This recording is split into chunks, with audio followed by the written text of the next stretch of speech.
Welcome to the Kill Count, where we tally up the victims in all our favorite horror movies. I'm James A. Janice, and today we're looking at Halloween 4, The Return of Michael Myers, released in 1988. As the subtitle suggests, this movie was Michael Myers' return to the big screen after 7 long years. Kind of a late return, seeing as the slasher subgenre was on the decline, but Mustafa Akkad was determined to revitalize the series with a back-to-basics approach after buying the rights to the whole franchise from John Carpenter and Deborah Hill, who were no longer involved. And that's what this movie is, really, completely back to basics. I don't know if you can get any more basic than Halloween 4. Although many Halloween fans love this sequel, I don't have strong feelings about it either way. To me, it's pretty much see Michael kill, kill Michael, kill. Everything from the supporting characters, to the kills, to Michael's way too white new mask are just kind of meh to me. The only things that stand out are the excellent kid acting from Danielle Harris as Jamie Lloyd and the return of Donald Pleasance as Sam Loomis, who was just full-on pants backwards crazy by now. As middling as they were though, there were still a bunch of kills. Let's get to them.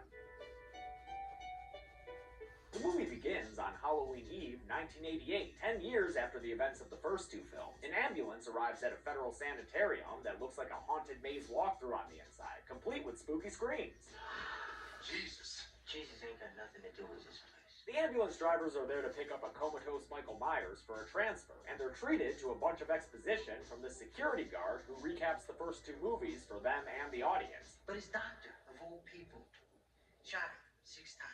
They wheel Michael out on a stretcher as the classic Halloween theme plays, because this series is going to skate by on that piece of music for as long as it can. In the back of the ambulance, the attendants unwisely talk about Michael's only living relative, a young niece in Haddonfield, and that gets the invisible Michael Mann good and restless. So restless that he wakes up and kills this dude, attendant Jay Black, first by slamming his head against the inside of the ambulance, and then by pulling a little Jack Horner and sticking his thumb in Black's head to see if he's done yet. What a good boy you are, Michael. Time to meet Michael's 7-year-old niece they mentioned, Jamie Lloyd, played by Danielle Harris, who is the true star of this and the next movie. In case you're confused about how she's related to Michael, they make it clear when she looks at this publicity photo of Jamie Lee Curtis from the first movie. Little Jamie Lloyd is Laurie Strode's daughter. But in this Halloween timeline, Laurie Strode is dead from a car accident that also killed Jamie's father, leaving her an orphan. That's okay though, Uncle Mikey is here to take care of Jamie and make sure she's raised properly. Ain't that right, Mike? He can even teach her this new trick he's been working on, teleporting. Neat! Just kidding. That was all a hallucination or whatever, and in reality, Jamie's just crying in a closet with a pack of Mountain Dew throwbacks. She lives in this Haddonfield house with her adopted family, the Carruthers. She's got foster sister Rachel, foster mother Darlene, and foster father Alex Jones, her Richard. She's also got a real good boy named Sunday. Oh, look at that fluffy golden belly. Almost makes you forget about your dead parents. What this movie really needs, though, is a crazy-ass doctor looming over it. So here's Donald Pleasance with some janky burn makeup effects to remind us of that giant hospital explosion that probably should have killed him. He gets word that Michael's ambulance was involved in an accident overnight, and the movie makes my job easier with a quick line of dialogue. How many people in the bus?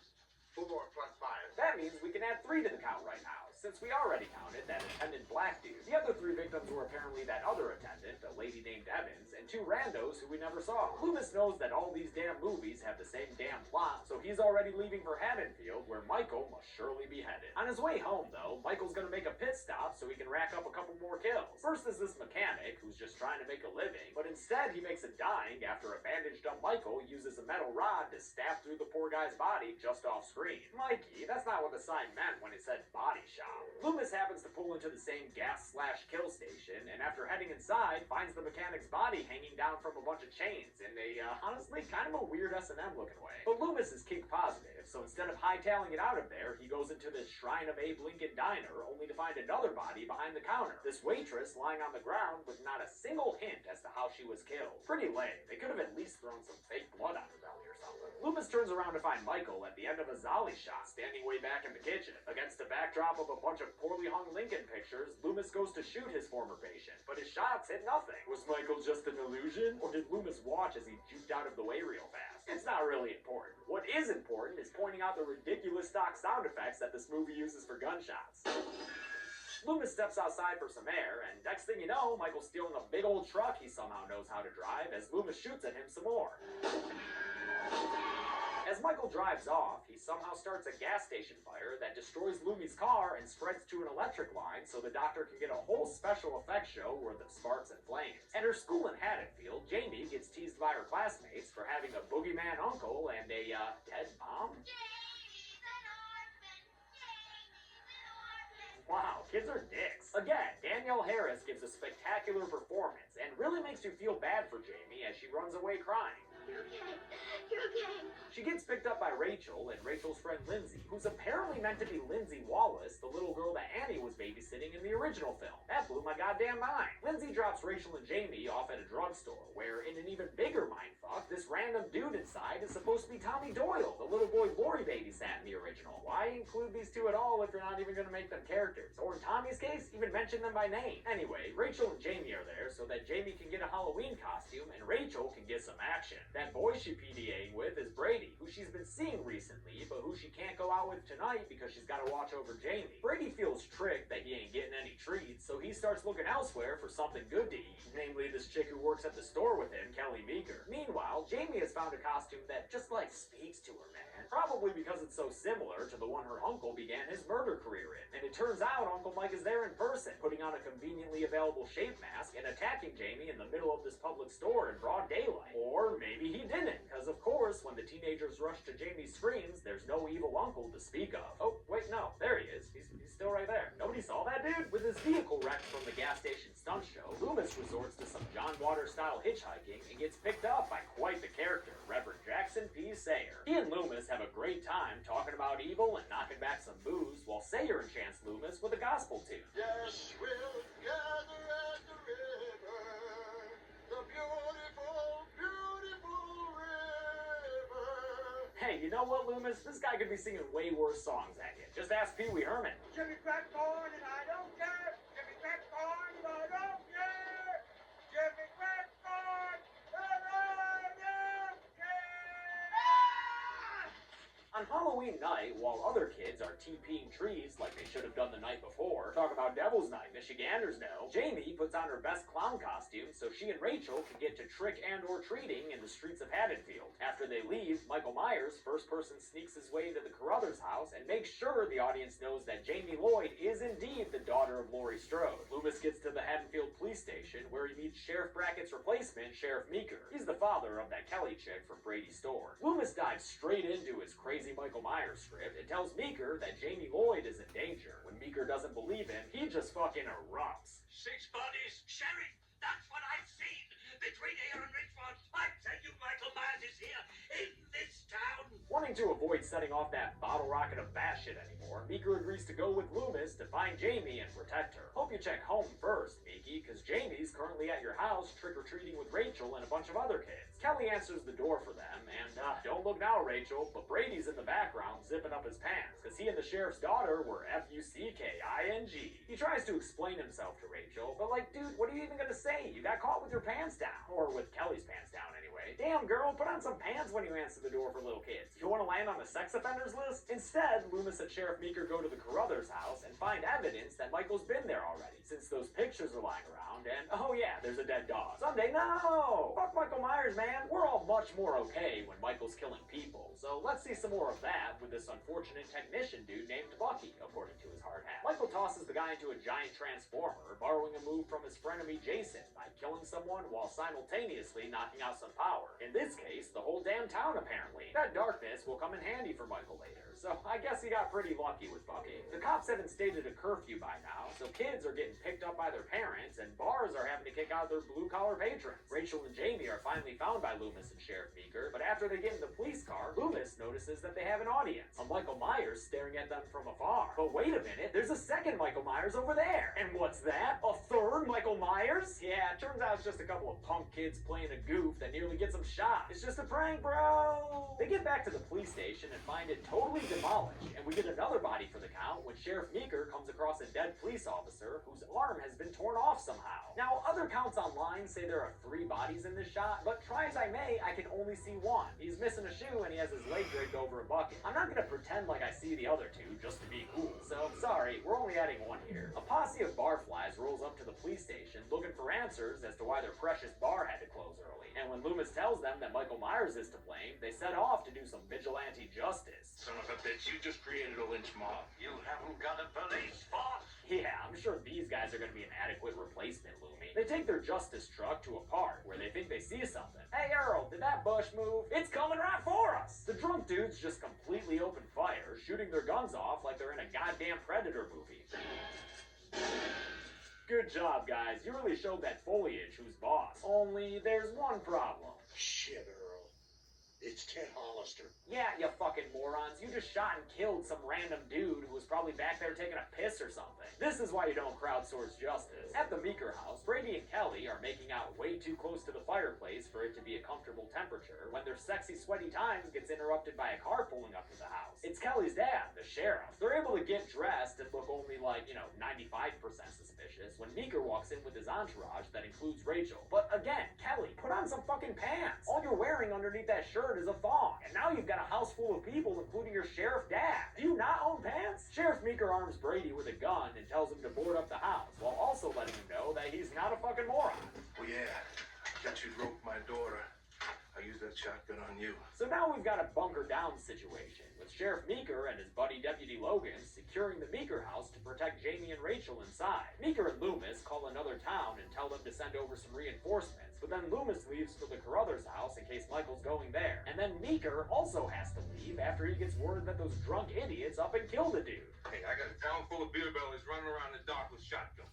Who's gonna be next? That means there ain't no one around to break up the fight over Brady between Rachel and the pantsless wonder that ends with Rachel spilling coffee on Kelly's shirt. Oh, come on, Rachel. That's the only piece of clothing she seemed to own. Kelly manages to fish out a plaid shirt when she comes to give Deputy Logan some coffee. But it turns out it's not Logan sitting in that chair, since Kelly finds him as a corpse after lighting a candle. It's another kill where we can't see too many details about it, but at least there is some blood going on. So that makes it better than that bloodless waitress. Michael Myers stands up from the chair Logan had been sitting in and turns to face Kelly. He takes the deputy's rifle and stabs Kelly through the torso with it, with such force that it breaks through the wall and kind of pins her up against it. Cops do it by the book, but Michael does it and then takes a look. Things are feeling kind of final girl right about now, so why don't we have Rachel wandering on some corpses? If you'll look down to your right, you can see Deputy Logan by the coffee cups. And if you'll look to your left, you'll find a pantsless door decoration that really ties the room together. Brady meets up with Rachel, and after they go upstairs to get Jamie, Michael Myers makes his presence known in front of the fireplace. As he slowly approaches them, Brady has some rifle issues, so he's unable to successfully shoot the stalker and instead gets thrown against the wall. He tries to fight back, but Michael just grabs his fist like it ain't shit. Then Mikey grabs him by the throat and lifts him up into the air. To Brady's credit, he spends his last living moments spitting out a defiant glob of blood, but then Michael kills him by breaking his neck. The Foster sisters escape into the attic and find themselves trapped against a window as Michael pursues them. Oh, and look, it's his favorite weapon, which is a chef's knife, not a butcher knife. I wrongly called it a butcher knife in previous kill counts, and I apologize for that. Thank you for the kind corrections. They break out the window and climb up onto the roof, Jamie riding Rachel's back like she's teaching her the ways of the Force. Michael keeps on coming and nearly stabs Rachel with his knife. Then there's a bunch of rooftop shenanigans that lead to Jamie getting down via rope and trellis and Rachel getting down via gravity. While Jamie is making sure her foster sister isn't dead, Michael manages to get ground side as well and begins slowly chasing his niece through the dark streets of Haddonfield. Instead of being captured by Michael, though, Jamie is nabbed by Loomis, which at this point, honestly, isn't looking that much better. I just want to go home.